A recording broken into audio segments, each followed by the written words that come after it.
नमस्ते। आज हम एक बहुत ही ज़रूरी चीज़ समझने वाले हैं कि अमीर बनना और अमीर बने रहना ये दोनों बिल्कुल अलग खेल कैसे हैं। चलिए शुरुआत करते हैं मॉर्गन हाउसल के एक बड़े ही कमाल के विचार से। वो कहते हैं कि अच्छा निवेश करने का मतलब ये नहीं है कि आप हमेशा सही फैसले लें, बल्कि इसका मतलब ये है कि आप लगातार बड़ी-बड़ी गलतियों करने से बचें। अब इस बात को और अच्छे से समझने के लिए हमें इतिहास के एक ऐसे दौर में जाना होगा जब फाइनेंशियल बाजारों में उथल-पुथल मची हुई थी।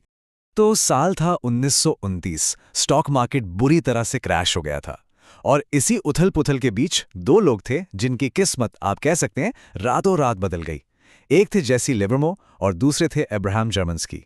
एक तरफ जहां वॉल स्ट्रीट पर बड़े-बड़े दिग्गज बर्बाद हो रहे थे, वहीं जेसी लिवरमोर ने अपने जीवन का सबसे बड़ा दांव खेला। सिर्फ एक दिन में उन्होंने इतना पैसा कमाया, आज के हिसाब से देखें तो करीब $3 अरब, और वो दुनिया के सबसे अमीर लोगों में से एक बन गए। और ठीक उसी वक्त एक और कहानी चल रही थी, अब्राहम जर्मनस्की की। उन्होंने अपना सारा पैसा स्टॉक में लगा रखा था, और जब मार्केट गिरा तो वो सब कुछ हार गए। उन्हें आखिरी बार वॉल स्ट्रीट पर बेहद परेशान हालत में देखा गया, और उसके बाद वो कभी नहीं मिले। तो यहां पर एक विनर है और एक लूजर, है ना? लेकिन कहानी इतनी सीधी नहीं है। असल में यहां से कहानी में एक बहुत बड़ा मोड़ आने वाला है। 1929 की उस ऐतिहासिक जीत ने लिवरमोर को आत्मविश्वास से भर दिया, शायद कुछ ज्यादा ही।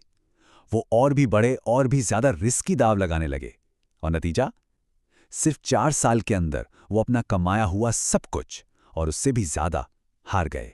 तो देखिए, असली कहानी ये नहीं है कि एक जीता और एक हारा।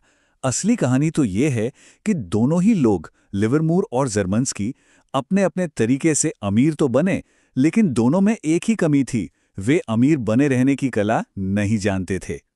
और यहीं से हमारा आज का सबसे बड़ा आइडिया निकल कर आता है।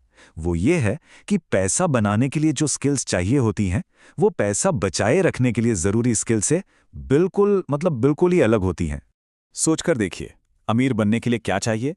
रिस्क लेना पड़ता है, आशावादी होना पड़ता है, मौके पर चौका मारना पड़ता है। लेकिन अमीर बने रहने के लिए ठीक इसका उल्टा, विनम्रता चाहिए, थोड़ा डर और हर कदम पर सावधानी बरतने की ज़रूरत होती है। दुनिया की सबसे बड़ी वेंचर कैपिटल फर्म्स में से एक सेक्वोया कैपिटल के माइकल मॉरिट्स ने एक बड़ी अच्छी बात कही है। वो कहते हैं कि हमें हमेशा ये डर लगा रहता है कि कहीं हमारा बिजनेस बंद ना हो जाए। हम मानकर चलते हैं कि आने वाला कल बीते हुए कल जैसा आसान नहीं होगा। तो कुल मिलाकर बात यह है कि पैसे की दुनिया में सबसे बड़ा हुनर पैसा बढ़ाना या स्मार्ट होना नहीं है। सबसे बड़ा हुनर है टिके रहना, सर्वाइव करना। इस बात का एक बेहतरीन उदाहरण वॉरेन बफेट और चार्ली मंगर की कहानी में मिलता है, पर हम सब उनके एक तीसरे पार्टनर रिक गेरिन को भूल जाते हैं।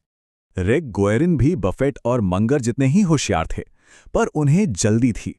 1973-74 में जब मार्केट लगभग 70% गिरा तो गोएरिन बुरी तरह फंस गए। क्यों?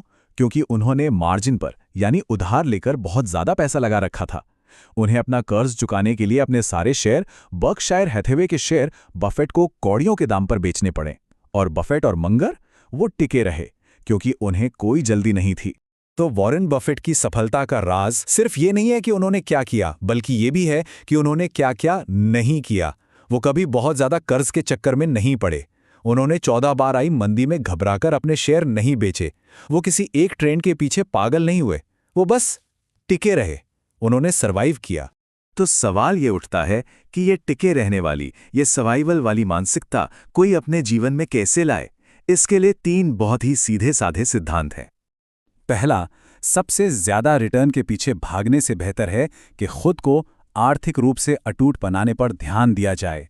दूसरा, हमेशा ये मानकर चलना चाहिए कि प्लान फेल भी हो सकता है, इसीलिए किसी भी प्लान में एक सेफ्टी मार्जिन रखना बहुत जरूरी है। और तीसरा, अपनी पर्सनालिटी में एक बैलेंस बनाना, मतलब लंबे समय के लिए आशावादी रहें, लेकिन छोटे मोटे उतार चढ़ाव को लेकर हमेशा सतर्क और सावधान रहें। चलिए, इस तीसरे सिद्धांत को थोड़ा और समझते हैं, क्योंकि ये शायद सबसे जरूरी है। भविष्य को लेकर आशावादी रहना, पर इस बात को लेकर हमेशा सतर्क रहना कि उस भविष्य तक पहुंचने में क्या रुकावटें आ सकती हैं। जरा सोचिए, पिछले 170 सालों में अमेरिका में लोगों का जीवन स्तर 20 गुना बेहतर हुआ, लेकिन इसी दौरान देश ने 9 बड़े युद्ध देखे, 33 बार मंदी का सामना किया, 4 राष्ट्रपतियों की हत्या हुई, एक भयानक महामारी आई और स्टॉक मार्केट 100 से ज़्यादा बार 10% से ज़्यादा गिरा।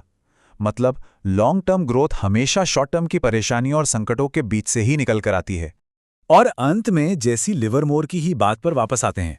सब कुछ खोने के बाद उन्होंने खुद कहा था, कभी कभी मैं सोचता हूं कि एक सट्टेबाज के लिए ये सीखने की कोई भी कीमत ज्यादा नहीं है कि उसे किस चीज से घमंड नहीं करना चाहिए। मतलब अजेय होने का एहसास एक बहुत ही महंगी गलती साबित हो सकता है। तो ये पूरी बातचीत हमें एक आखिरी सवाल पर लाकर छोड़ देती है, जिस पर हम सबको सोचना चाहिए। हमारी जो वित्तीय आदतें हैं, वो अमीर बनने के लिए बनी है या फिर अमीर बने रहने के लिए?